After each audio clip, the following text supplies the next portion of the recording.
about them Irish? I can't take it anymore. I need a national championship.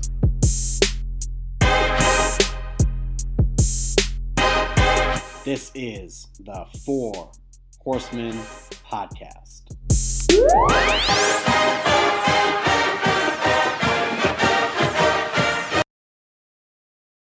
And we are back. The Four Horsemen podcast. Year 5. Right? Yes. 4 of the greatest words right there. And we are back. It's been a while. It's been pretty hectic in terms of our personal lives. We have potentially some announcements, depending on how comfortable some of our co-hosts are in terms of sharing. Dylan has been a law school studying machine. So, he graduated. Congratulations to Dylan. An unbelievable accomplishment, and this has been a long time coming. So shout out for Dylan for that. And he's currently doing a lot of studying. So everyone be very appreciative of his time. He's being very gracious to hop on for this hour. But yeah, I mean, we love getting back into it. It's great to be back on the podcast, and we have a handful of items on the agenda today. But we are talking Notre Dame football in May, and honestly, feels great. So welcome, boys. So the last time we talked was before the Gator Bowl. That was our very last podcast before, and a lot has happened since then.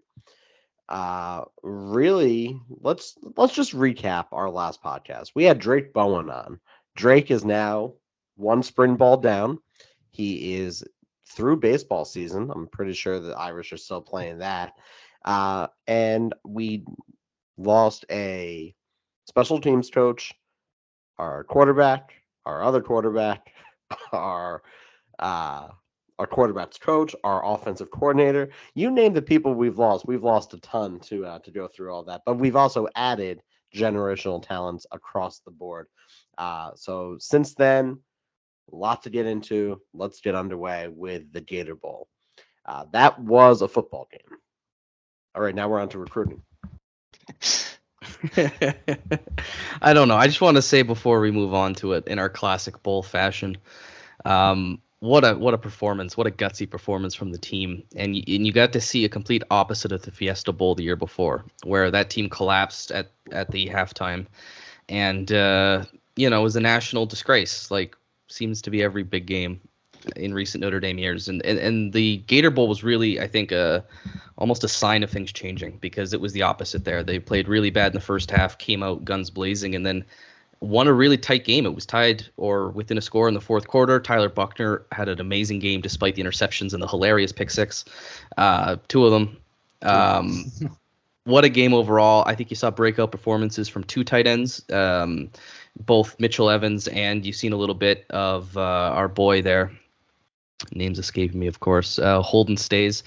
You know how it is once you start recording. So I was really impressed with it. Good performance all around. Get very excited for next season, and I'm just a total swing from where we were just a year before that. Yeah, Notre Dame down 21-7 in the game in the first half, and they ultimately rattle off 28 points in the second half for the victory. They overcome 2 pick sixes, right? And we only got to the quarterback 3 times on the day.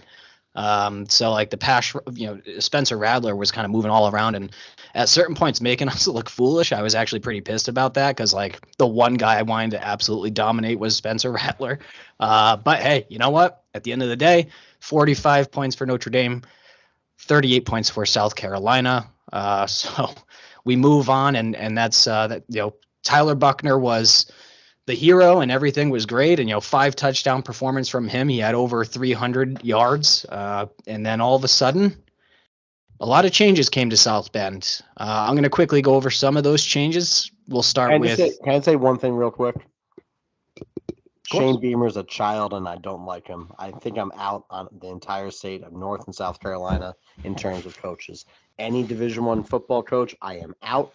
They're done. I don't like any of them. In terms of coaches, okay, I'll accept that coaches statement. and soon to be residents. Also, totally and completely acceptable. Yes, makes sense. So, yeah, and then basically Tyler Buckner comes back in that game, shines and shows us the glimpses of the future that everyone is all excited for. And sure enough, the transfer portal opens up, and a whole lot of fuckery began. So a lot of changes have come to South Bend in the last couple of months. And they came rapid and kind of earth-shattering, and all at the same time, we still kind of have just like this steady Eddie, head coach that's just continuing to recruit, continuing to build this team. We're under the appropriate number for scholarships, so one way or another, it all just kind of somehow worked out. At least that's how it's played out up until this point in May. But starting with coaching changes, the GOAT, Harry Hiestand. Whatever. He retired. Well, happy trails, coach. Thank you so much for your service. 5 seconds before the Super Bowl kicked off. That was unbelievable timing on his part. But in comes Joe Rudolph from Virginia Tech, special teams coordinator, RIP P-Wagon. Brian Mason headed to the NFL for the Indianapolis Colts. He's replaced by Marty Biaggi. Let me take over here, Steve, real quick. I know I'm stealing your thunder. Marty Biaggi, Notre Dame's new special teams coordinator. He has stops in Notre Dame before. I am so high on him. Brian Mason deserves to be in the NFL, but Biaggi, holy moly. Arkansas, Pine Bluff, Southern, South Dakota, Notre Dame, North Texas, Purdue, and most recently Ole Miss. Ole Miss ranked second in the SEC and 14th nationally in field goal percentage. Second in the SEC and 19th nationally with 3 blocked punts and kicks. Obviously, Notre Dame had a little bit more than that. He's a very good coach. He was a finalist for the Special Teams Coach of the Year in 2018. He knows what he's doing. And this is one of only 2 coaching staffs in the country that have a dedicated long snapper and punter on their special team staff, with Jesse Schmidt, 29 years old, former Purdue Boilermaker, coming onto the staff as well. So they know their special teams. Nobody knows the special teams more than you, Mr. Wagon. So thank you very much for that rundown. The next notable change was we did sign or bring in quarterbacks coach from Cincinnati, same position there. Gino, this is horrible. I'm Italian. I'm like the most Italian human being in the history of Italy, and I can't pronounce this, but I'm going to give it a shot. Gino Guidugli? I thought it was Guidugli, but yeah, that's what I said. Not Italian. Yeah, I mean, he got Desmond Ridder into the NFL, so if he could do that, then I think we stand a pretty damn good chance with the guy. And then the kind of the one that made the biggest news, the biggest splash, and a lot of changes coming our way in South Bend. Tom Rees, happy trails, and best of luck, but not too much luck as he heads down to Tuscaloosa, Alabama, to play with Nick Saban, or to coach with Nick Saban. But then an internal promotion of Gerard Parker from the tight ends coach to the offensive coordinator for the Notre Dame Fighting Irish. He did have a little bit of experience as a temporary OC at West Virginia and in a pretty transitional year for them. So don't really judge him on that. But he's, by all intents, for all intents and purposes, everyone says that he's brilliant. He kind of just understands a whole lot of the game and can really kind of open this offense up. I'm going to turn over to you two gentlemen, just in terms of pure coaching changes. Any additional comments, or what are you speculating here?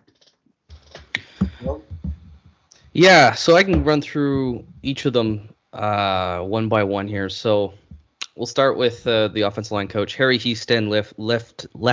Left words, little rusty boys. He left in the most Harry Hiestand way possible. Totally just slipped it under the radar 5 minutes before the Super Bowl start, as you mentioned. I really like the replacement. Joe Rudolph seems to come highly regarded in both terms of recruiting and performance. He was formerly at Wisconsin, which is a great offensive line program. Love that hire. Think that was probably the best they could have done given the circumstances. Is it hairy? No, but I think you're going to get a little more recruiting output, and I think you're not going to miss much with the coaching. So really excited about that. I think losing Brian Mason is the biggest loss of the staff, oddly. I'm with you, P, that, Biaggi's going to do a good job probably, especially if it's under Freeman's philosophy of attacking on special teams. But, Brian Mason was one of the coaches of the year, I think, across college football, and that's going to suck losing him. But we'll see how that production is replaced. I also want to talk about the quarterback coach. As you mentioned, Desmond Ridder being into the NFL. There is a history there of proven development, but there's also a pretty good reputation for recruiting, and that's something you're losing with Tommy Rees as a decent recruiter, although that has been contested by certain segments of the Notre Dame fan base can't agree if he was a good or bad recruiter.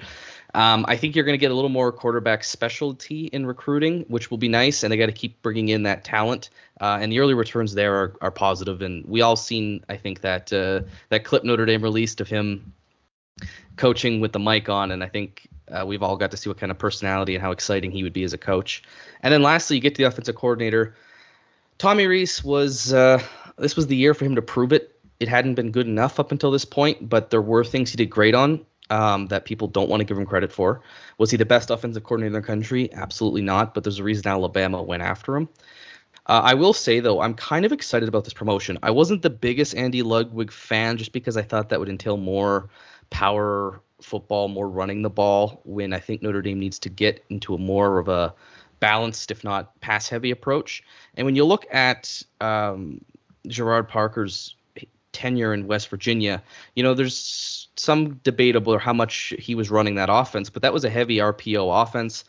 They threw the ball above expected in many cases. I'm looking at NDFB Analytics, their tweet here from when we hired the coach. They showed that he is above the average in most of these offensive categories in terms of EPA per pass and when passing. So that's very enticing for me. I think he's a brilliant mind. I think he's a really good recruiter. But we'll see how he is as a coordinator. So that's a big one to watch. This is a big year, so he's going to have to hit the ground running. But overall, I'm kind of content with the coaching changes. I think Al Golden is the controversial one still. Also, Al Washington. But we'll get to that when we come. So, P-Wagon, I'll pass it over to you. So the offensive side of the ball is going to have 34 years of playing experience and 69 years of coaching experience between Parker, Gino, McCullough, Stuckey, and Rudolph. However, all these assholes on Notre Dame Twitter are mad that Freeman took whatever that other guy's name was, I don't even know, to a hockey game. No one knows coaches. We can talk all day about, we love this coach, we hate that coach. No one knows. No one. If you're not in a Power 5 circle, if you're not a college D1 coach, you don't know what's going on there.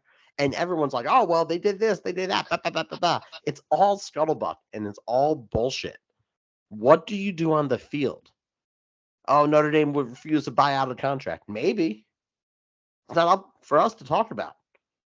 It's just ridiculous. And I've been sitting on this take for a while. And it's annoying. And people were mad because Gaduli, as the quarterback's coach, wasn't a great pickup, or Jared Parker wasn't a great pickup. They're coaches handpicked by your head coach to coach your favorite team, but you're going to be mad about that? It just doesn't make sense. Support the team and just stop being an asshole about it. And that's really where I'm coming from there. Oh, we didn't get David Cutcliffe. We didn't get whoever. All because some failed football coach tells you who he wants. You just decide to take that party line there. That's all I got. Wow. I was gonna say, Jesus, somebody woke up a little cranky today. I was just gonna say, how much do you think of that as just media putting names out there and then people attaching to those names regardless of if they're good or not, right? Like you see this in recruiting too. A name gets mentioned and then all the whole fan base wants them without necessarily evaluating themselves. Because half the fan base, if they ever had a critical thought, would be their first. It just like look at the body of work. Don't just listen to what even we're part of it. Don't listen to what we regurgitate. Take a critical thought. Take a second to make your own opinion. Like I'm looking at Gurley's playing career. He played from 01 to 14. That's 13 years. Tommy Rees had a cup of coffee for the San Diego Chargers. You're getting a coach who knows how to coach quarterbacks, and he doesn't have to be extended everywhere else. And frankly, the tight ends coach, who's now being our offensive coordinator, the tight ends are just an offensive lineman with better hands. So we're fine. Have a critical thought. Think for yourself, please. That's all I'm going to say there.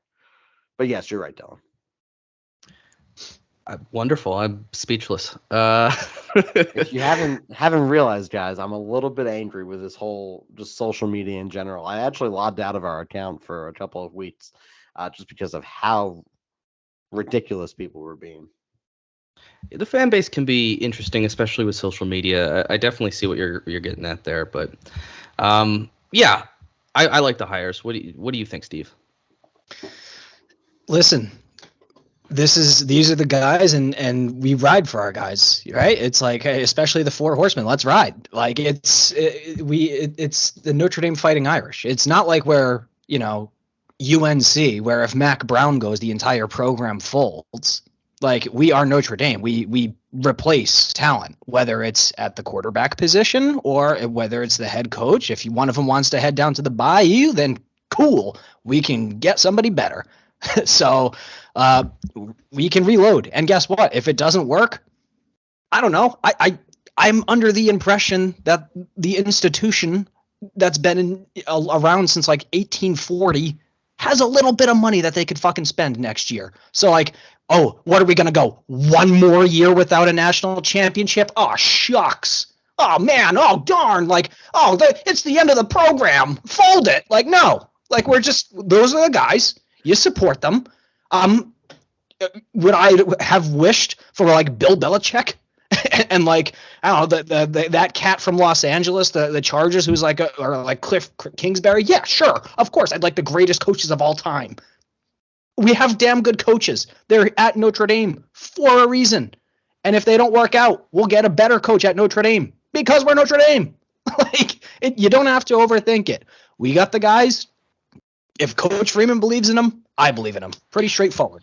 And I think that's the main part too. There is if you have faith in Marcus Freeman, you should be having faith in these hires. And I do so far. I don't think Freeman has proved me wrong with any major decision yet in his tenure. And like you guys said, the track record's there for these guys. And I don't think they're super controversial. I know the Gerard Parker one may have been a bit, but Freeman knows Parker really well from a long time of coaching. So I'm content. And to your point, Steve, you can still win a national championship with this staff. I believe that. I believe that this staff is good enough to coach them to a national championship. It's not like you're sacrificing that in any sense.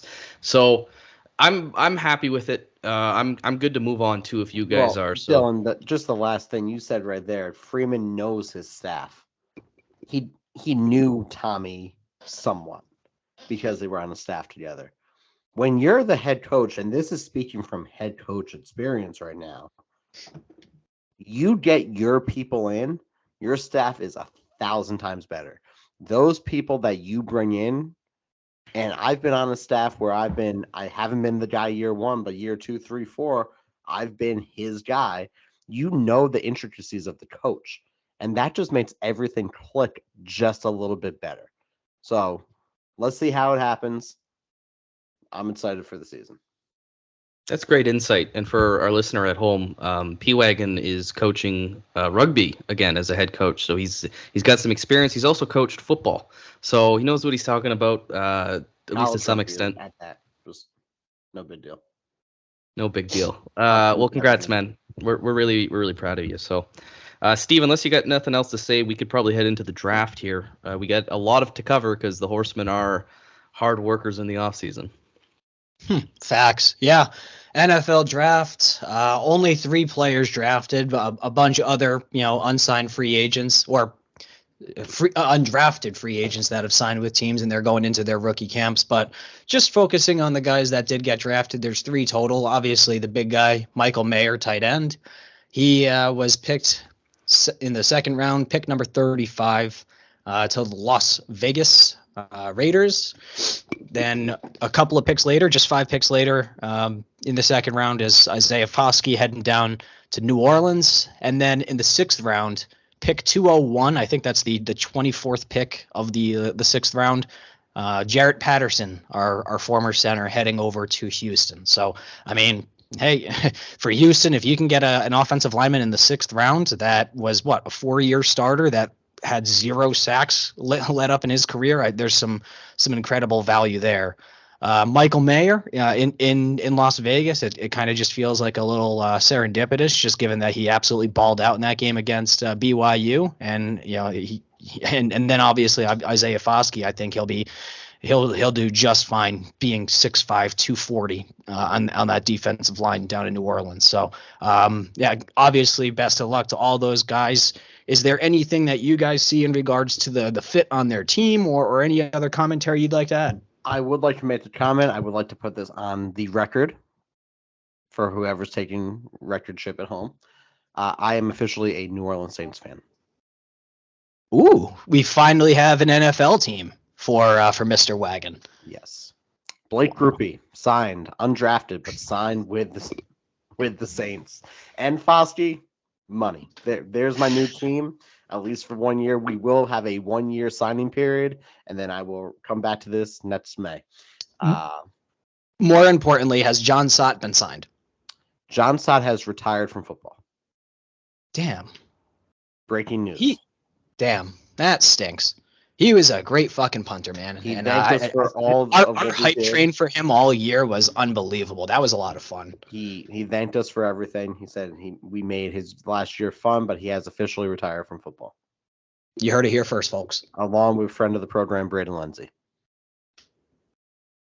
Well, I'm really happy for those guys to have gotten a future in something else, to get that Notre Dame degree, to kind of succeed and flourish in other parts of life. I mean, football isn't everything, so that's what part of the reason why we're Notre Dame fans, and it's glad that that community and our community could still, rally behind these players and support them post football career. And that's something I think we do, especially with the connections we make on the podcast. Is those aren't people that just play for us for 4 years. Those are people we care about and hope they do well. So wishing them the best. In terms of draft, I thought Foskey was drafted where I thought he would be, around 2nd round. Mayer was criminally undrafted in the 1st round. Those of you who are longtime listeners of the show know I'm a Dallas Cowboys fan and know that I want to kill myself because we drafted 2 Michigan players instead of Michael Mayer. Just horrible, especially because he's Jason Witten 2.0 and can run. Just the worst, but I'm glad he's there in the Raiders. I'm glad he will. When you sign or when you're drafted outside of the 1st round, the team doesn't have a 5th-year option on you, so he will hit market sooner, which means he'll get value for his talent sooner, which I'm happy for that. But of course, you kind of make less money in the 2nd round, so I could see why he'd be very annoyed with that. He is absolutely a top 15 talent in that draft. And Patterson, I think, went drafted maybe a little bit low, but the day 3 of the draft kind of gets crazy, and we'll see if that's a shrewd pickup for the Texans, who did a similar thing with Nick Martin. They drafted him a little bit higher, though, but they drafted him not in the first 2 rounds, and he turned out to have a nice, solid career there for a few years. So hopefully that's the same for Jarrett. I think he's a really good player. He's been a long-time captain, and looking forward to see what he can do in the NFL. Facts only. That's all you're spitting out there. Yeah, I mean, pretty bummed on my end. I would have loved my Pittsburgh Steelers to pick somebody up from Notre Dame, but I guess we're going to have to push that just another year. I have to make a correction. Nick Martin was drafted in the 2nd round, which it actually seems kind of high for me, but let's hope that also works out for the Texans. Yeah, we can edit that out. And then right after, I'm sorry, what were you going to say, Wagon? Oh, we're just going live. There's no edits this podcast. Fuck it, we'll do it live. Yeah, so right after or right before the NFL draft, one of the two, could care less, the spring game happened. It was a spring game, was the general consensus. The only two notes that I have from the spring game, Sam Hartman is that dude. Jordan Bethelo has rabies. Jordan Bethelo is what you describe him as before, like a Wolverine on angel dust. Something like that. I that was your words, not mine. Like, and you were absolutely right. I mean, this kid, I don't know what the fuck is going on with Jordan Bethelo, but like, I am terrified of that guy. I honestly think he legitimately is going to have 16 sacks this year. Like, he's potentially going to set records. I just feel like he lives in the backfield. He lives for 3rd and long. So and those Steve, are my thoughts. How long have we been saying that on this show too? We've been pumping up the Jordan Botello's Got Talent train for, it seems like, since he's been playing. Since signing day. We could never figure out, there's rumors out there, but you can never figure out like why he wasn't playing more. And just this spring, I think he's taken it to another level. Can't wait to see him play. I think he's going to have all the ability to replace Foskey's production alone. And that's huge because the defensive line is a little thin right now and a little unproven. And having him step up, how about Jason Onye, your boy from Rhode Island? He had a monster spring game. Super exciting. Tyson Ford was the best player on the field, I think, for most of the defensive game. Jade Mickey with a pick. It was a wonderful defensive performance. Tyler Buckner's side of the ball, so Team Blue, struggled a bit. Offensive line got bullied. 1 foot out the door in that game. That's true too, and I think the game really solidified who the quarterback was. Sam Hartman that was the best quarterback performance I've seen in a blue and gold game ever. I mean, how fascinating was it to watch him just hit everybody deep down the field. That's why he's brought in, and I think you saw it with Joe Burrow at LSU. Now, granted, LSU had a lot of talent with them that year. So do we. It takes that quarterback who can push the ball down the field and can really light up a defense that puts you to a national championship, and I think Sam Hartman's that guy. I have a genuine question for you, for both of you. Do you think that the 2019 LSU team will be had more talent than this year's upcoming Notre Dame football team? Yes. Oh, I don't know, man. Justin Jefferson, Jamar Chase. Of course, the two wide receivers and the quarterback were all-time elite talents, A++. That's a given. The defense was good too, man. They had offensive line, tight ends, defensive line, linebackers, secondary. Go position by position. Obviously, the national champions are going to be favored here, but if you think critically about it and if you go through a holistic approach of this entire thought exercise, at the end of the day, we all know it. LSU won because of one guy and one guy only. And that was Joe fucking Burrow, Joe Cool, Joe Burr. And that just goes to show the value of an elite quarterback. He had great guys on the outside that he could get the ball downfield to with a Swiss cheese offensive line, but he just somehow made it work. And they don't beat Alabama without Joe Burrow, and they don't beat Clemson in the national championship game without Joe Burrow. I think I don't know if I would say Notre Dame team has potential to have more talent. There's just so many unknowns, and that LSU team was stacked. But to your point, it's that quarterback that pushed them over the top. That was the difference. And I think I agree with you fully here. I think Sam Hartman could be the Joe Burrow for Notre Dame. Could be is the operative word. We don't know for sure. But precisely. Yep, I'm 100% with you there. How about you, Mr. Wagon? Well, in full disclosure, I have not watched the Blue and Gold game. Not gonna lie, haven't looked at a section of it.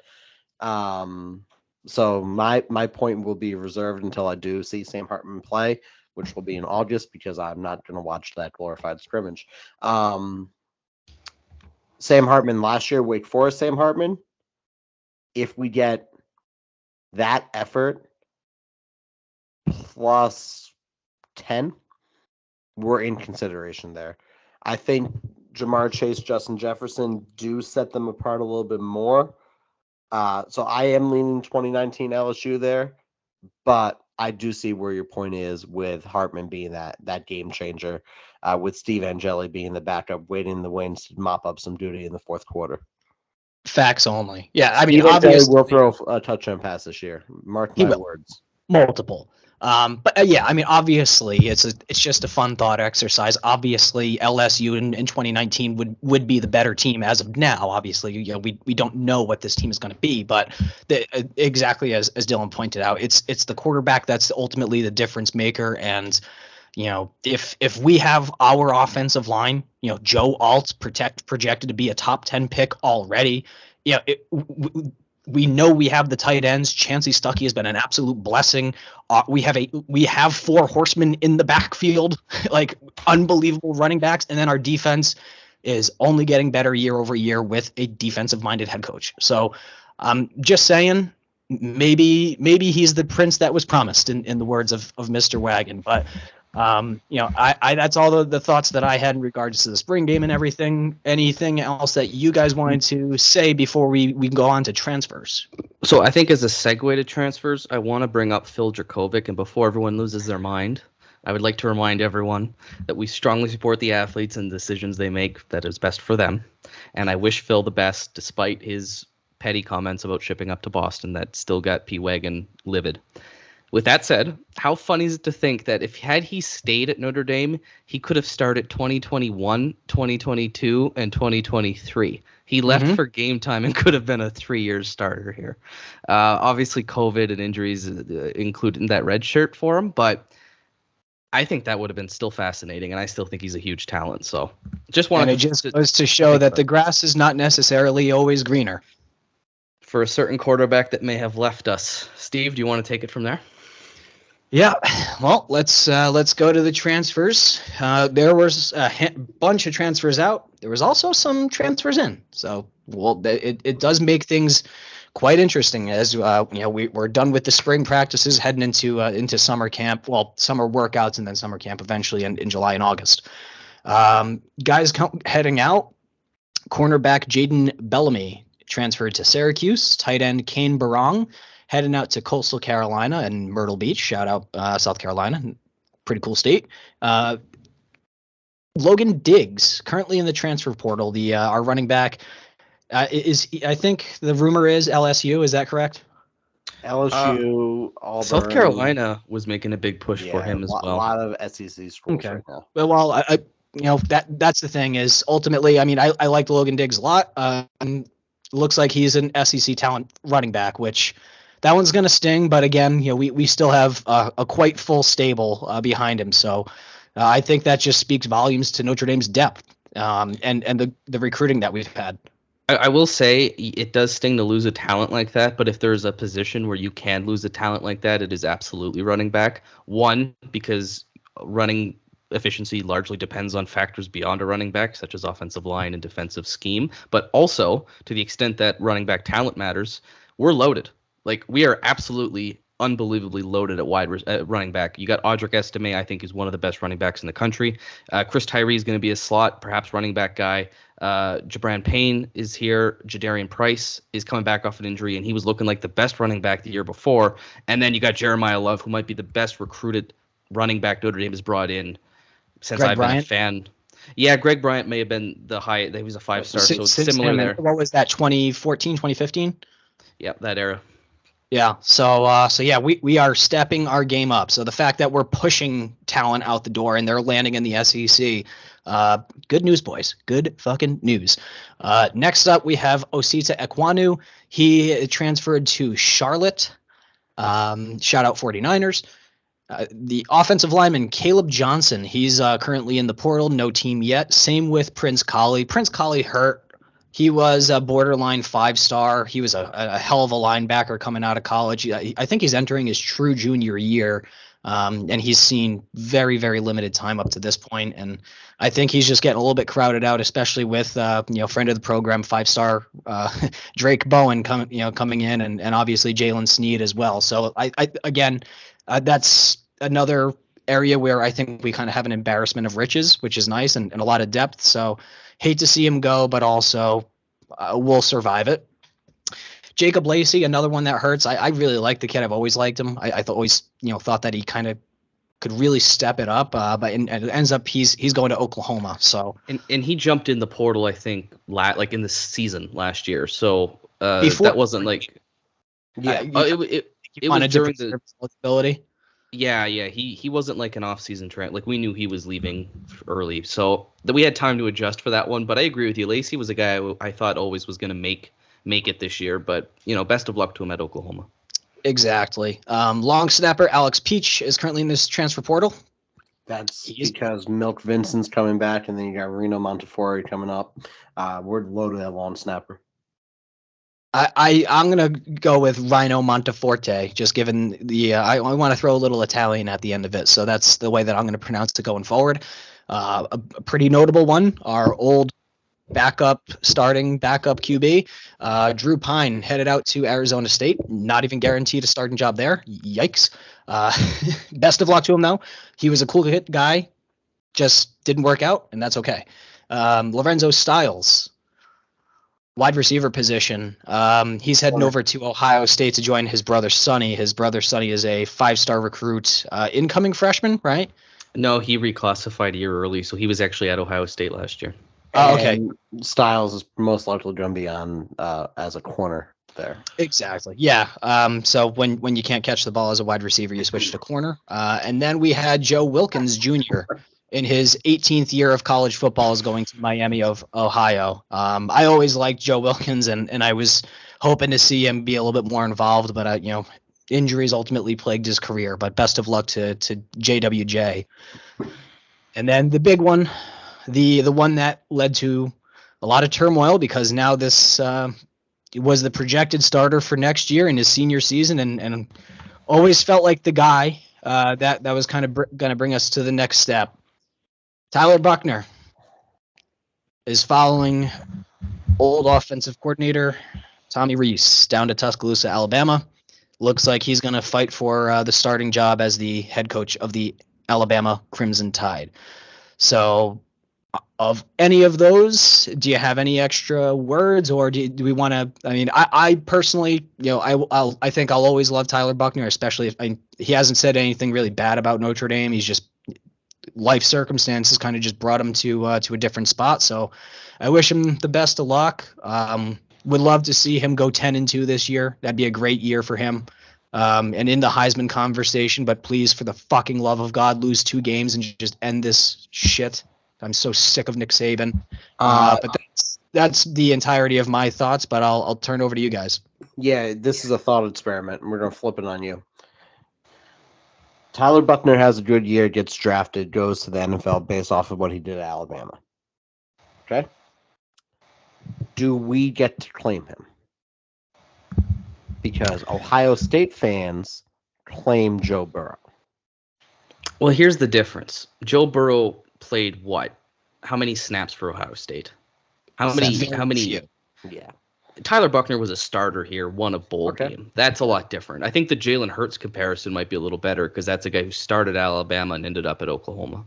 Okay, I agree. Let's go with that one then. Can Alabama fans claim Jalen Hurts? Alabama fans claiming things that they don't deserve? What? Alley-oop. Wow. If they, I mean, not only should we claim it, we should also add about 5 to 6 national championships to that category. So, yeah, why not? I mean, we're propagandists. Of course, we're going to spin it pro Notre Dame. And I think you develop them to at least a certain extent. You get to have some kind of claim over them. So, but when Sam Hartman wins the Heisman and goes first overall in the draft, he is Notre Dame exclusive. There is no hint of Wake Forest there whatsoever. They suck. Yeah, exactly. What kind of program would claim a guy who left their school and did success elsewhere? Blows my mind. But Tyler Buckner, Notre Dame guy. You want to know the funny part about Sam Hartman? He left the demons for the Catholics. How about that? Oh. And speaking of people who left, you know who came in? Hold on. Okay, go ahead. I had more to say, but go ahead. Javonte Jean-Baptiste transferred in from Ohio State, defensive lineman. He's a monster. He's on board number 1. Love it. Baptiste, demons, Catholics. Perfectly laid out there, guys. I want to talk about Lorenzo Styles for a second. I'm kind of surprised he didn't leave the second the season or the portal had opened. He stayed the spring. He was losing his position, which was already a backup one, to some freshmen, it seemed. They were going to switch him to the defensive side of the ball, but who are you going to start over at corner? I mean, you got Cam Hart and Benjamin Morrison locking down those two roles. Mickey seems to be in the rotation. Clarence Lewis in the slot. I don't really know where Lorenzo Styles was going to play. So him going to Ohio State, that's fine. I mean, that's kind of a rotational player heading. You know, there's a lot of potential there. You wish him the best. His father is also a Buckeye, so that's a good fit for them. And then Buckner leaving was kind of heartbreaking in the sense that he didn't get his degree, and he'll end up with an Alabama degree. So he's really betting on himself to, not that there's anything wrong with that, but he's really betting on himself to make the NFL here and win that job. So there's a lot of pressure on him to win that starting job for the Alabama Crimson Tide. I would say he's the favorite. I don't think it's a given, but Tommy Rees is there. So we'll see how that goes. And then just some names you missed, Steve. First of all, Brandon Hillman was released from his NLI because of certain issues. He's now at Michigan. Philip Riley has entered the portal. Josh Bryan, a kicker. And then we had several players leave the program either medically or for other reasons. So that's Will Schweitzer, Justin Waters, Ron Powless III, Caleb Smith, who had transferred here for about a semester and then left. He's medically retired now. And just today, Alex Ahrensberger. So also Barrett Liebentratt, walk on. That's P-Wagon's people. The walk-ons and the special teamers. Nobody knows more. Yeah, exactly. We did transfer in on top of Sam Hartman and Javante Jean-Baptiste. Kicker Spencer Schrader from South Florida and safety Thomas Harper from Oklahoma State. I don't know anything about either of them, but I'm sure we have somebody on the podcast that is going to want to talk about the kicker. So yeah, Spencer Schrader, not technically in the program yet. He's been doing a series of him kicking a ball at a light pole recently in South Florida. I follow it very closely. He's up, I believe, 15-3 on the light pole right now. It's the most entertaining thing that's going on with him kicking. We do hope to have him for the summer, but as of right now, he is leaving USF, coming to Notre Dame, but has not officially entered at Notre Dame yet. Ben Krim, a punter, is also leaving Penn University for Notre Dame. My understanding is that he's not guaranteed that starting job either. He's going to have to compete with Bryce McPherson, who's we're a big fan of and have been since Notre Dame recruited him. Not to make this the special teams hour, but I'm going to. Ben Krim is another John Sott type, 6'2", 205, Upper Arlington, Ohio, all Ivy, CSC, all academic, all district. He can punt 42 yards per punt last year. He had 11 punts further than 50 yards. He's very good. 4 years he's played. His uncle John played at Notre Dame and for the New Orleans Saints. So pretty good background there. With Turbofoot, with Bryce McPherson, congratulations on the engagement. I know you listen to this podcast. He was dealing with that groin issue from Ohio State, which is the reason Zach Yoakum started as our kickoff specialist all year. I think Yoke is his job to lose this year. So it's going to be interesting. The punting battle is actually one I'm very interested to watch this summer. No shit, the special teams guys are going to hyperfixate on the special teams. All I got right now. Hey, somebody's got to do it. There's a market for it, and it's currently unfilled other than just P-Wagon. I would also say for Jean-Baptiste, I think that's a huge pickup too, because I think as a floor, you're getting a rotational defensive end who's going to play that big end spot for the Irish, which they need, especially with Ahrensberger leaving as well. That's huge for them. And also it looks like he'll be the starter. So there's potential. And if that potential grows, you're getting a really good player. At worst, you're getting a rotational player in a position of need. So I really like that pickup. Ohio State. So, there's pedigree there, there's familiarity there. And then of course, Sam Hartman's is the biggest portal pickup of the year. I don't think it's really close. You're getting a program that just desperately needs that quarterback who got that kind of quarterback, and we'll see that impact, I think, right away. Do you guys remember when Grayson McCall was the guy that everyone wanted? I would have liked him, but I think at the end of the day, we ended up with... No. Grayson McCall's a poor man's Sam Hartman. He's the golden corral of quarterbacks. Sam Hartman's the greatest quarterback to ever step foot on a football field. Let's be real here. From your lips to God's ears. We may as well just start the Hartman for Heisman campaign already, like we have every starting quarterback in the first game of the season. Feels like 88, baby.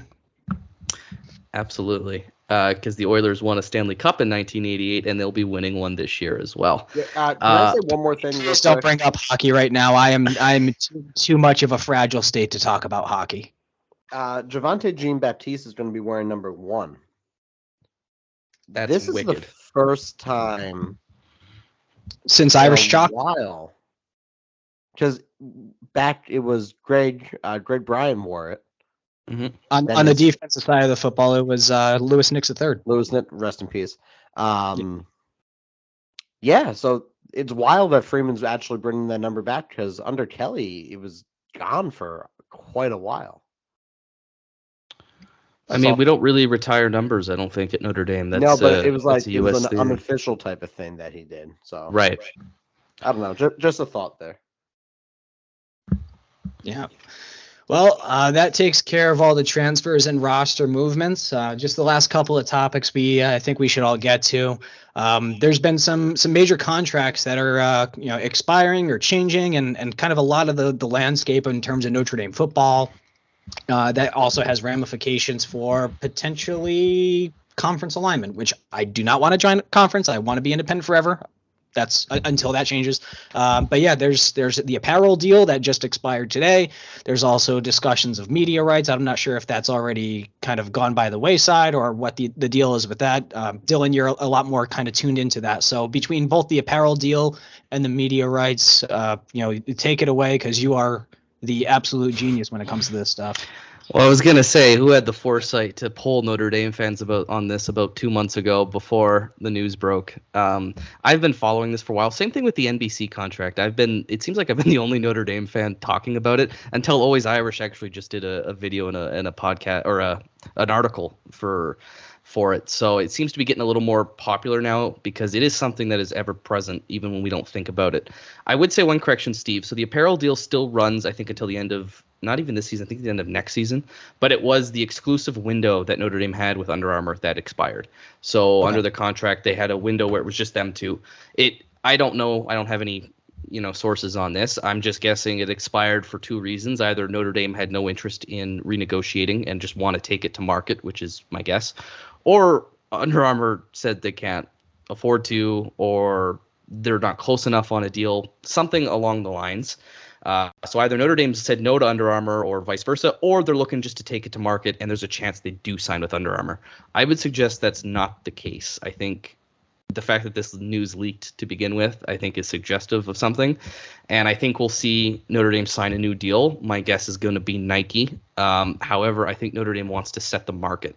And I had speculated a couple months ago, I don't know if Nike, because they have so many great brands already, I don't know if they want to set the market with Notre Dame. So you might see Air Jordan brand, which is a Nike subsidiary, get involved. You could see Adidas come back. I really hope it's not like Fanatics, which just got the NHL deal. So they're probably tied up for money. Or New Balance or something a little cheesier, Reebok. Wonky, weird, yeah. Yeah, I know you guys want Champion, so I'm going to let P-Wagon take it from there. But that's certainly for a certain age of fans. I don't want Champion. I just wanted to rile the fan base up this morning. I personally think they should really lean into their Irish heritage and go with that Canterbury. Get a nice Notre Dame Canterbury kit for the boys with a nice little collar and some hoops. Or maybe O'Neill's. We can lean into that. If you can't tell, I'm just going through Irish rugby brands right now, but those are the two. Nike, fine. Adidas, fine. Jumpman, please no. We can't be anywhere associated with. I agree. Terrible, terrible program. You guys really hate them. Steve, who do you want to sign with? Like, what's your perspective here, or is it just most money wins for you?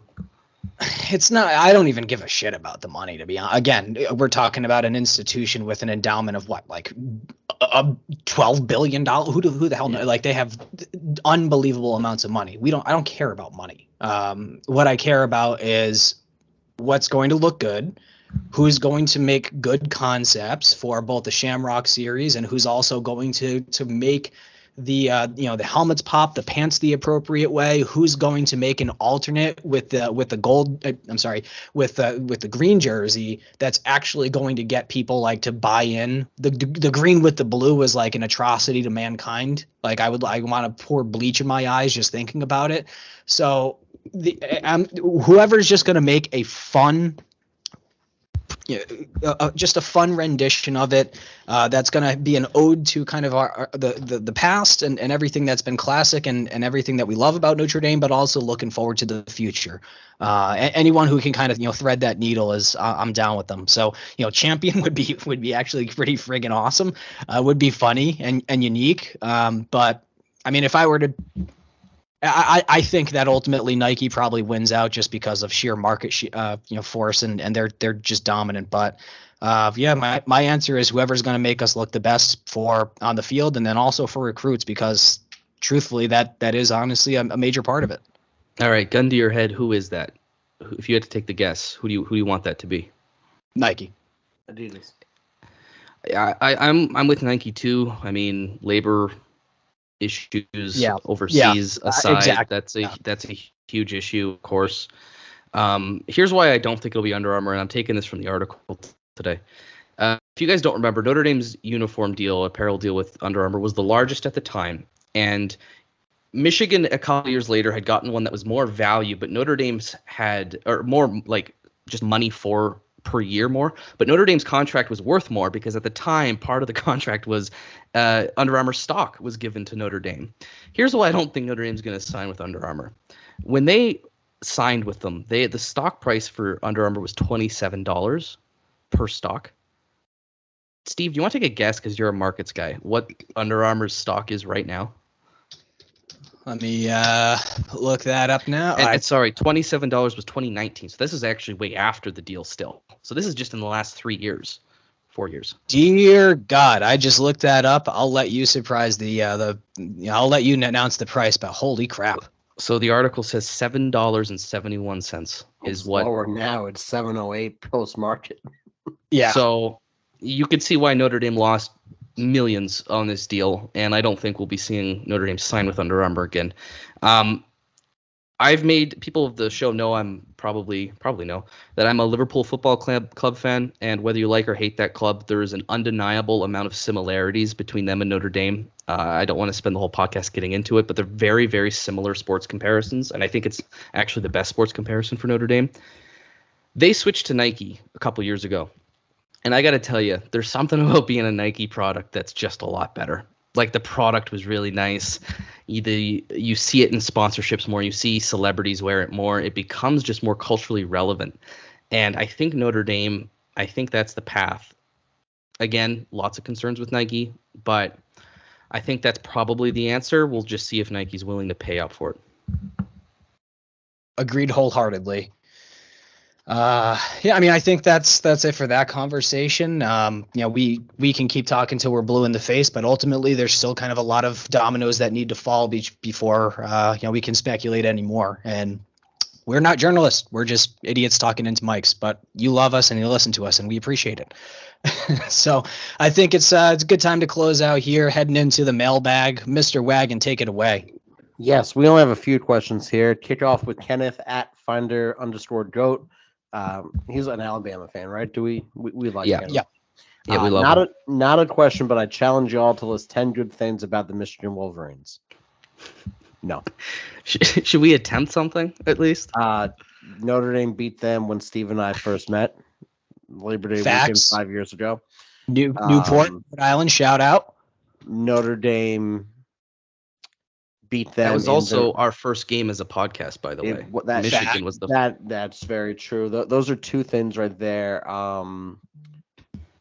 Without them, Notre Dame wouldn't play football. I can't do this. I hate them. We got two. Created the best quarterback in NFL history. They knew how to cover up years of systemic racism, and none of their fans know how to talk about it. I appreciate that they're a very historic program. I They don't. have the most wins all time, although that's only because they avoided Notre Dame for 5 They decades. played middle schools. They did play middle schools. I don't think their uniforms are particularly nice, but they are iconic. I do kind of like Hail to the Victors. Don't kill me for saying that. I'm gonna kill you for saying that. Yeah. It's not as good as the Victory March, but it's catchy. Good save. I mean, They they beat did Ohio State teach the Notre last- Dame how to play. Yeah, sorry, was that Steve? They beat Ohio State the last 2 years, and I also despise Ohio State. So that's a good. That's nice. I wish both teams could have lost the game simultaneously. But, I mean, And they're the reason we're here. Our mutual hatred of Michigan and a love for Notre Dame. Just for everyone who doesn't know, at it's Abby Be Happy, Dr. Abby asked us, "Can you refresh how you three met and the pod came to be?" Well, there was 4 of us, Abby. For our like a 4th day. member is no longer with us. He lives in Chicago, not dead. And we just said, "Hey, we should start a podcast." And here we are. yeah. So me and Mr. Wagon have known each other on Twitter. Geez, over a 10+ decade. years. I feel like at least a decade, somewhere in that neighborhood. And he always talked Notre Dame football, so did I, and just we And had that connection. And we then brought I Dylan think, in yeah, the 2017 season he was the one who figured out all the sabermetrics of how Notre Dame could get in after that disaster at Miami. Yeah, I can't come together with like a rainmaker list of things that would have to happen for a 2-loss Notre Dame to get into the playoff. Also, I was P Wagon's only Canadian friend, Still so is. he would always message me, and I always I mean, I thought we were friends, and we still are. So it was appreciative, and then that off season, it was just like, hey, do you want to start a podcast with me and Steve? And I didn't know Steve, so we kind of went into that cold, but that was just my perspective. P Wagon's kind of the center of it, so I'll let him kind of tell his story. yeah. I've been hired by a select government organization to put all 3 of them together. This is a psyop I've been running on Canada for quite a while. No, I'm kidding. No, that's really how we met. And the first couple episodes, first season was rough, and then we're finally catching our steam 5 years in. But yeah, that's kind of the story there, Abby. And then the last mailbag that we have for this evening. There's only a couple questions, and if they're not nice questions, we don't answer them. It's from Ryan Stager at Ryan Stager 7. If you're to choose an all-time Notre Dame team, which position would be the hardest to pick one starter from? For me, it would be safety because I love watching Zibby. So what's the most Kyle known- Hamilton is light years ahead of Zibby as a player. I'm sorry. I know the punt returns were exciting, but He didn't really have that many of them either. I think there's an ethos around Tom Zibikowski that's a little bit bigger than him. I would say tight end's the hardest position to decide from. yeah, especially if we're like treating Quarterback? players as good as they were relative to their era, because like I'm not saying McAfee could fucking outplay Michael Mayer today, but for his era, he was 3rd in Heisman votes one year. So Dave Casper is no Anthony Fasano. right. So offensive line would be a really tough one, especially if you asked a specific position on the offensive line. Like, Nate, who's your left tackle? Like Zach Martin, Joe Alt, Ronnie Stanley, Mike McGlinchey. That's just in the last decade, and that's not going back to the great teams under Joe Moore in the Lou Holtz era. So Yeah. Wide receivers also is fun. The Shark, Jeff Sarmarja. There was Golden Tate, Michael Floyd. Michael Floyd was my boy. I loved Michael Floyd. Armando Really Allen, he played slot. facts. Tim Brown won a Heisman. Tim Brown, Reba McKnight. Rocket Ishmael was the greatest player of all time. Just a few names. Yeah, exactly. And then this upcoming Randy Moss, people forget, and then and then his replacement coming in this year, which is going to be the next goat, the baby goat, Tobias Merriweather. I legitimately think he's going to probably have like 1,400 yards and like 12 touchdowns. So yeah, I mean that's I don't know. Hunter. Hunter's another one. Mm-hmm. Hunter Smith, John Sott, Jay Bramblett. Defensive- Newsome. Defensive end. We've had some pretty good defensive ends as well. Yeah, Lou Holtz had a rocket punter too. I'm trying to think of the name though. It's an old one. We'll have to get some of our older friends to help us out there on the old teams. Are you talking about But- the 88 team? I think so.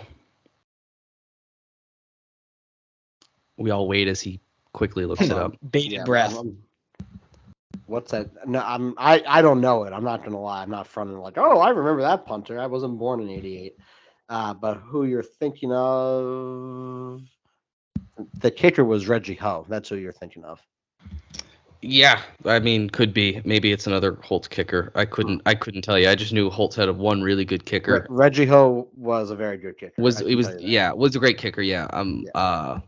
I should look it up and come back to that. But that's a tough position. What about quarterback? Like, okay, it's easy to say Joe Montana because of the NFL career, but like Joe Montana wasn't super great at Notre Dame. Like I was watching some of the old clips, and it's like I think he threw 6 interceptions in a game once. Yeah, do you go Brady Quinn, Jimmy Clausen? I loved Jimmy Clausen, man. If you want to go back to the Heisman winners of the 40s, Matt Telly. Levecchio. Yeah, well, Matt Levecchio, of course. Even Deshaun Kaiser, man. If Deshaun Kaiser stayed one more year, Malik Zaire, Deshaun Kaiser. You could literally just sit here, and this is what guys do. We just name people.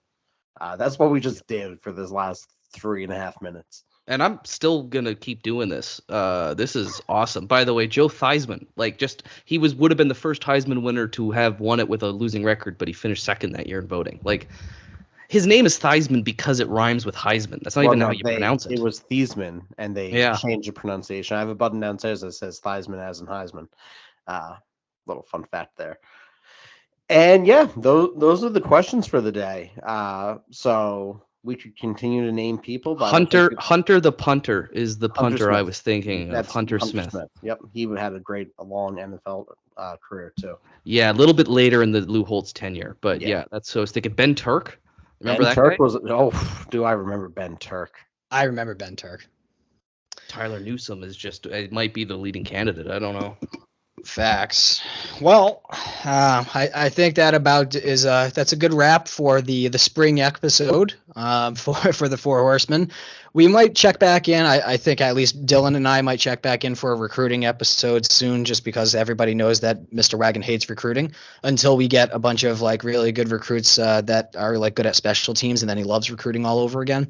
I do have one big breaking recruiting news. The Wagon family will be bringing on a 5-star addition to the household in June. Baby Wagon due June 4th. Hopefully a 5-star. Hopefully a future Notre Dame fullback. It took the words right out of my mouth. Yeah. So there's a lot of changes coming our way. We have Dylan, who's going to be the next hotshot lawyer wherever he ends up, whether that's in the U.S. I know he's expressed potentially coming here or staying in Canada. We have Baby Wagon 5-star recruit on the way, and I believe we already signed the national letter of intent, correct? We have, yes. We just have him learn how to make letters, so that's the next part. Beautiful podcast baby too. So if anyone wants to sponsor us, hey, congrats, P. That's great news that you're bringing in. Thank you. A child. So happy to you and your wife. I know. Me and Steve are just over the moon for you. So. Absolutely. So excited. That's such a cool thing that we started this podcast. I mean, I was 19. You guys were in your 20s, and here we are. I'm done law school. Steve's married, moving to South Carolina, and then P's married and having a kid. Like, what? Wow.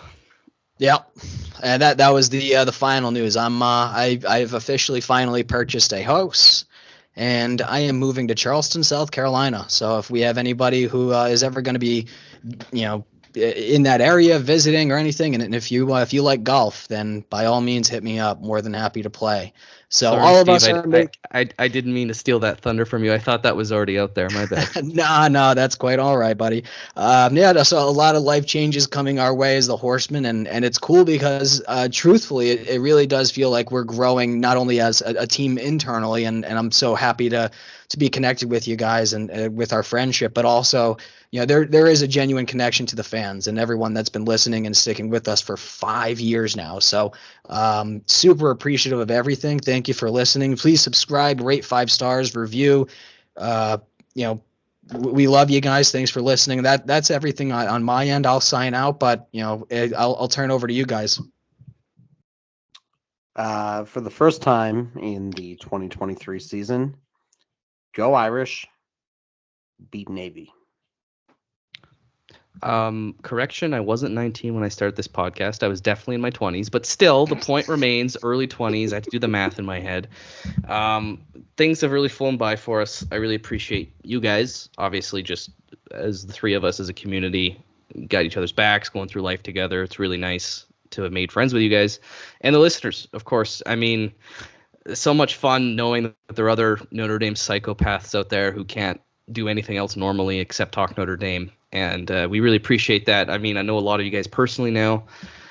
Big things coming. I'd love to get to a game this year, maybe next year, and kind of tailgate with you guys. But thanks for listening for all the time. And like P. Wagon said, it's the season's about to start. Go Irish, beat Navy.